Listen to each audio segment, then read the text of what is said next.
நம்ம பழத்தை வெட்டியதை பார்க்குறோம்.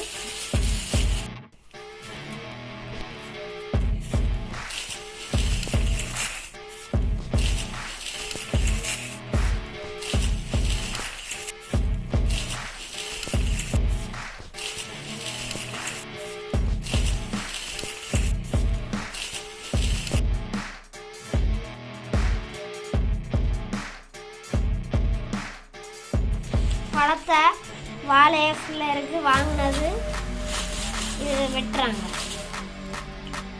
அதை பார்ப்போம். எல்லாம் பழுத்திருக்கு. சிலது கீழே இருக்கிறது கொஞ்சம் பழுக்கவில்லை, பச்சையாக இருக்குது. பழத்தை இது வாங்கிக்கோங்க. இந்த அப்பா இதை வாங்கிக்கோங்க. பார்ப்போம்.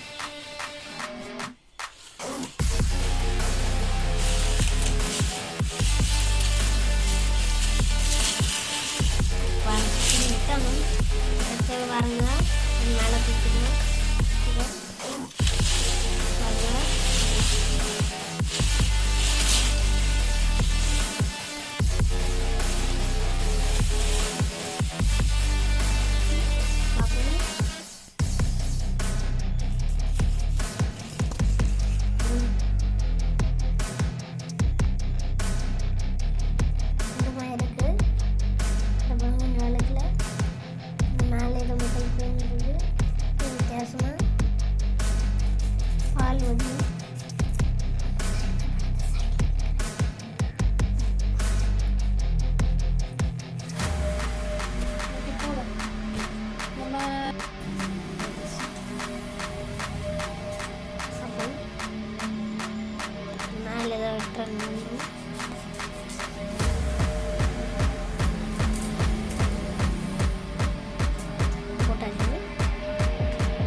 வேக வைத்து சாப்பிட போகிறோம்.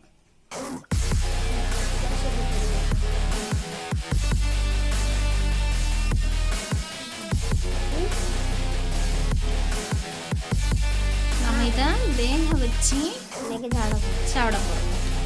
வாங்க இதை எப்படி குக் பண்ணுறதுன்னு பார்க்கலாம்.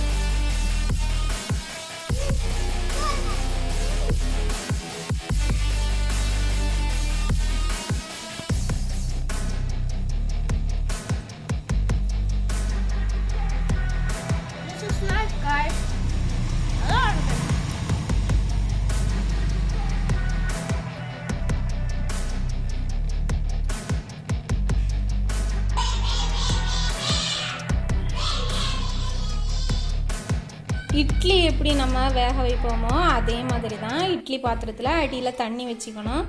இதை நல்லா கழுகி நம்ம இந்த மாதிரி இனி மூடி வச்சு அவிச்சு வேக வச்சு எடுக்கணும். இந்த பழம் வேகிறது வரைக்கும் நம்ம வேக வைக்க வேண்டியது வரும். 10 மினிட்ஸ் எல்லாம் குறைஞ்சது நம்ம வந்து வேக வைக்கணும்.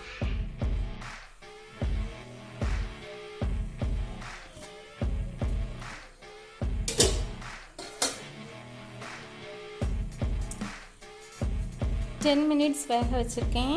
நல்லா வெந்துடுச்சு. இது லைட்டாக சூடானதும் நார்மலாக சின்ன சின்ன பீசஸாக கட் பண்ணி சாப்பிடணுன்னா சாப்பிடலாம். இல்லை அப்படி வாழைப்பழம் சாப்பிட்ற மாதிரியே அப்படியே சாப்பிட்டாலும் ஒன்றும் இல்லை. சின்ன பிள்ளைங்களுக்கு எல்லாம் கொடுக்குறது ரொம்ப நல்லது. சின்ன பிள்ளைங்களாக இருக்கும்போதே இந்த வாழைப்பழத்தை வந்து வேக வச்சு நீங்கள் கொடுத்து பழக்கிடலாம். அப்போ தான் கொஞ்சம் பெரியவங்களான அப்புறம் அவங்க வந்து நல்லா சாப்பிடுவாங்க. இல்லை அப்படின்னா கொஞ்சம் வளர்ந்த பிறகு பழக்கலாம் அப்படின்னு நீங்கள் நினச்சிங்க அப்படின்னா அந்த பிள்ளைங்க வந்து சாப்பிடுக்கு வந்து ரொம்ப மடிப்பாங்க. அதனால் சின்ன பிள்ளையாக இருக்கும்போதே எப்படி நம்ம நல்ல பழக்க வழக்கத்தை வந்து கடைபிடிக்க வைக்கிறதுக்கு நம்ம என்னதெல்லாம் நம்ம செய்கிறோமோ அதே மாதிரி சாப்பாடு விஷயத்துலையுமே சின்ன பிள்ளைங்களாக இருக்கும்போதே அவங்களுக்கு வந்து எல்லாத்தையுமே வந்து சாப்பிட படித்து கொடுக்கணும்.